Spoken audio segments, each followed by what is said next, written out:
আসসালামু আলাইকুম। আপনারা যারা নতুন ভোটার হতে চান, কিভাবে নতুন ভোটার হবেন আর ফর্মটা কোথায় পাবেন, আমি আজকে এই ভিডিওতে দেখিয়ে দিব। আপনি ফর্ম ডাউনলোড করে নিজের ফর্ম নিজে পূরণ করে শুধু নির্বাচন অফিসে গিয়ে জমা দিবেন। আর ফর্মে কিভাবে কি করতে হবে আজকের এই ভিডিওতে দেখানো হবে। তো চলুন কথা না বাড়িয়ে আমরা মূল ভিডিওতে চলে যাই। আপনারা যারা নতুন ভোটার হবেন তারা নিজের নিবন্ধন ফর্ম নিজে ডাউনলোড করে বাসায় বসে পূরণ করে তারপরে নির্বাচন অফিসে জমা দিবেন। এই ফর্মটা পাওয়ার জন্য প্রথমত আপনাকে যে কোনো একটা ব্রাউজারে যেতে হবে। ব্রাউজারে গিয়ে লিখতে হবে বাংলাদেশ ইলেকশন কমিশন, লিখে এন্টার চাপুন। তারপরে এই ইন্টারফেসটা পাবেন। প্রথমে যে লিঙ্কটা থাকবে সেই লিঙ্কে ক্লিক করে দেন। ক্লিক করার পরে আপনারা এই অপশনটা পাবেন। এটা হচ্ছে বাংলাদেশ ইলেকশন কমিশন, বাংলাদেশ নির্বাচন কমিশনের ওয়েবসাইট। তারপরে দেখেন উপরে বেশ কিছু অপশন আছে, হোম, নির্বাচন সমূহ, ভোটার নিবন্ধন, রাজনৈতিক দল সমূহ। আমাদের কাজ হচ্ছে এই ভোটার নিবন্ধনে লকডাউন রাখলে এখানে দুইটা প্রক্রিয়া পাবেন, একটা হচ্ছে নিবন্ধন প্রক্রিয়া আর একটা পাবেন নিবন্ধন ফর্ম। আপনি এই নিবন্ধন ফর্মে ক্লিক করে দিবেন। ক্লিক করার পরে ইন্টারফেসটা পাবেন। এই দেখে নিচেই আছে ফর্মের নমুনা বাংলা। আপনি এই ফর্মের নমুনা বাংলায় ক্লিক করবেন। তারপর আপনারা এই ফর্মটা পাবেন। এই ফর্মটা পুরোটা দেখবেন। প্রথমত আপনাদের কাজ হবে এই ফর্মটা পুরোটা দেখা। তো এইভাবে দেখবেন, দেখার পরে এটা ডাউনলোড করে নেবেন। এই দেখেন উপরে একটা অ্যারো চিহ্ন দেখা যাচ্ছে, এটাই ক্লিক করলেই এটা ডাউনলোড হয়ে যাবে। ডাউনলোড হওয়ার পরে আপনি যে কোনো একটা কম্পিউটার দোকানে গিয়ে আপনার মেল থেকে মেল করে এটা বের করবেন। বের করে বাসায় এনে ফিল আপ করে তারপরে নির্বাচন অফিসে জমা দেবেন। এখন কোথায় কি লিখতে হবে সেটা আপনাদের দেখিয়ে দিব। প্রথমত দেখেন ১ নম্বরে ভোটার এলাকার নাম। আপনার ভোটার এলাকার নামটা দিয়ে দিবেন। এখন ভোটার এলাকার নম্বর যদি আপনার জানা থাকে তাহলে দিবেন, না জানা থাকলে দেওয়ার দরকার নেই, এটা নির্বাচন অফিসই দিয়ে দিবে।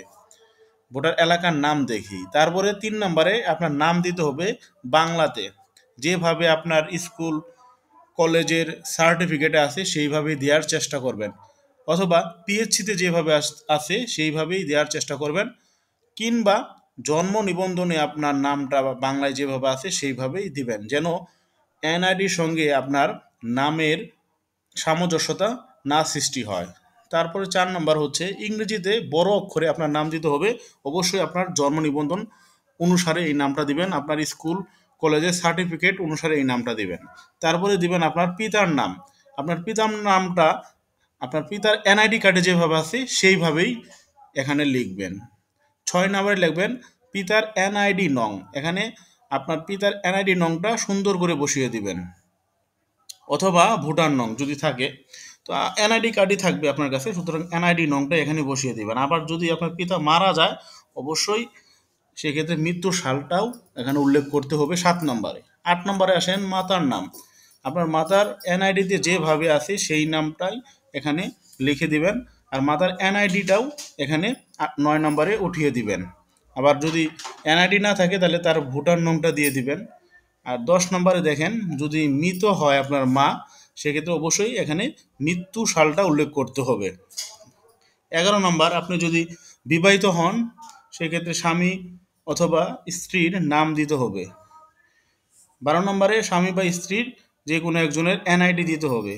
আর যদি স্বামী অথবা স্ত্রী মৃত হয় সেক্ষেত্রে তাদের মৃত্যু সালটা উল্লেখ করতে হবে।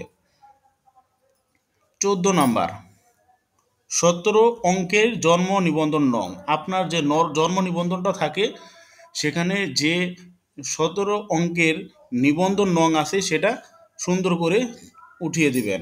১৫ নাম্বার খুবই ইম্পর্টেন্ট, আপনার জন্ম তারিখ। আপনার জন্ম তারিখটা প্রথমে দিন দিবেন, মাস দিবেন, তারপরে দিবেন বৎসর।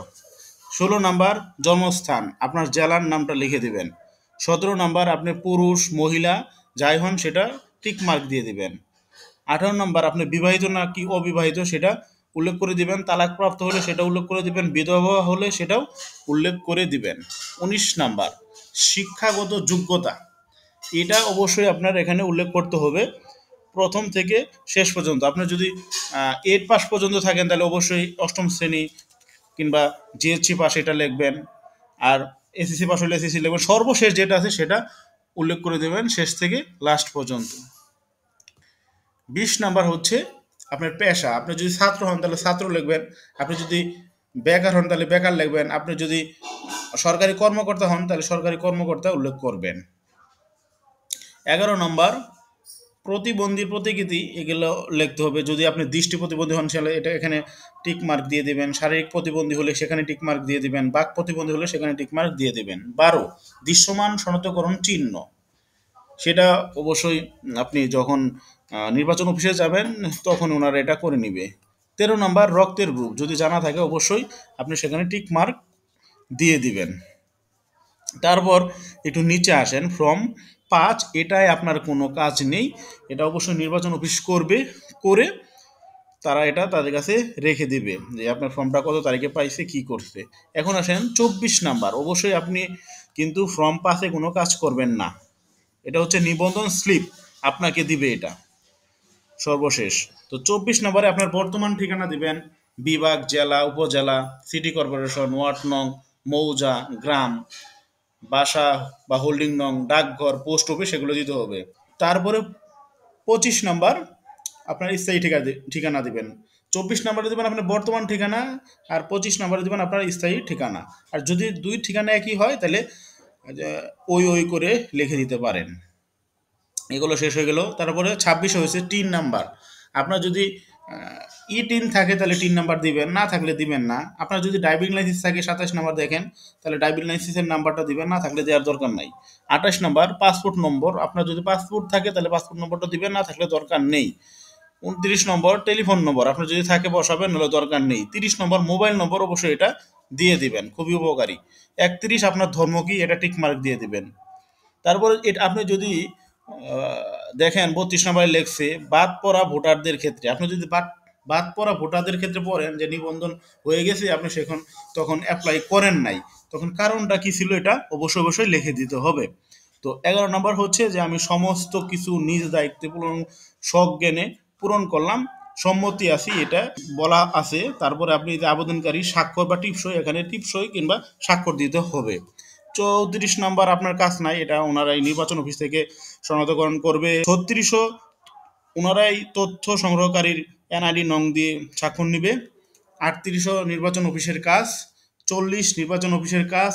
41, নির্বাচন অফিসের কাজ। আপনার এখানে আর কোনো কাজ নেই, আমি যে পর্যন্ত দেখাইলাম আপনাকে 33 পর্যন্ত আপনার কাজ।